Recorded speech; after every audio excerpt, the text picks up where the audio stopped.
नमस्कार दोस्तों, आइए बात करते हैं उत्तराखंड की। उत्तराखंड में एक बड़ा वर्ग यह मान बैठा है कि इस बार कांग्रेस की सरकार बन रही है।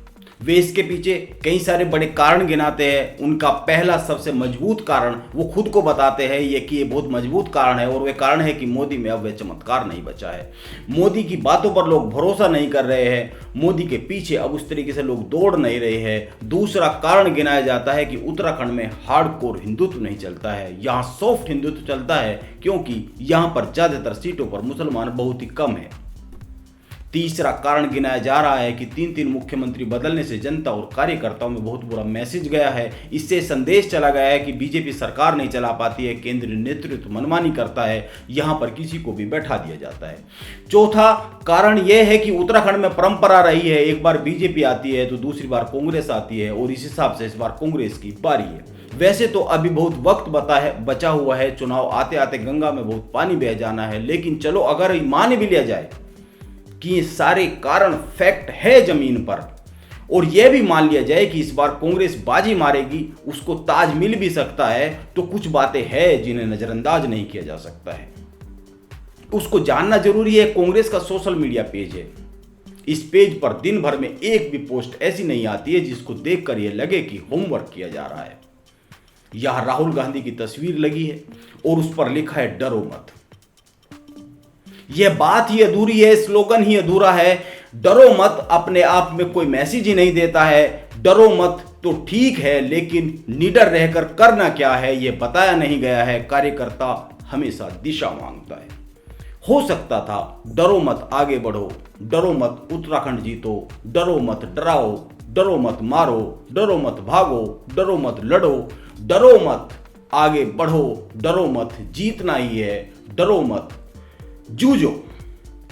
कुछ भी हो सकता था, लेकिन अधूरा स्लोगन है, और अधूरा स्लोगन क्या कहता है, इसके अलावा भी और कई बातें हैं, उन पर चर्चा करेंगे। लेकिन पहले बीजेपी और आम आदमी पार्टी का सोशल मीडिया मैनेजमेंट देख ले। यह बीजेपी का पेज है, हर पोस्ट में तथ्य और फैक्ट के साथ बात कही गई है। यह तथ्य है, यह तथ्य सच है या झूठ, इस पर बहस हो सकती है, लेकिन कार्यकर्ता फॉलोवर होता है। वह आंखें बंद करके अपने नेता की बात पर भरोसा करता है। यह कुछ लोगों के लिए झूठ का माया जाल हो सकता है, यह फैक्ट कुछ लोगों के लिए झूठ का माया जाल हो सकते हैं, लेकिन बीजेपी के वोटर के लिए सत्य है, पत्थर की लकीर है, वह इन पर भरोसा करता है। अब अगर आम आदमी पार्टी की भी बात करें तो उनकी वे भी बातें आंकड़ों के साथ कह रहे हैं। सबसे बड़ी बात यह है कि पार्टी लीडर्स को पेश किया जा रहा है इनके सोशल मीडिया पेज पर, उनकी गतिविधियों को बहुत ही शानदार तरीके से दिखा जा रहा है। यह एकजुटता दिखाती है। एक बात पर गौर कर ले, तस्वीर पूरी साफ हो जाएगी। देहरादून में 20 अगस्त से कांग्रेस एक अभियान शुरू करने जा रही है, उत्तराखंड का बेरोजगारी रजिस्टर। मुख्यमंत्री बनने को उतावले हरीश रावत ने एक दिन पहले ही अपने घर पर आयोजन रख दिया, और पूरे अभियान का श्रेय लेने के लिए वह नंबर भी जारी कर दिया जिसके जरिए उत्तराखंड के बेरोजगारों को इस अभियान से जोड़ा जाना था। तीनों पेज पर एक और बात गौर करने वाली है, और वह यह है कि बीजेपी और आम आदमी पार्टी की सोशल मीडिया टीम अपने सीनियर्स की बातों को, उनकी पोस्ट को शेयर कर रही है। वो उनको टैग करती है, उनकी दिन भर की एक्टिविटियों को यहाँ लाया जाता है, दिखाया जाता है, बताया जाता है अपने वोटर्स को, लेकिन कांग्रेस ऐसा नहीं कर रही है।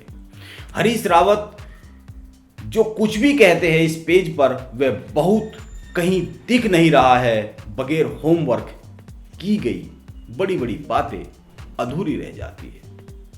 कांग्रेस पहले घर की लड़ाई तो जीत ले, उसके बाद उत्तराखंड जीतने के बारे में सोचा जा सकता है।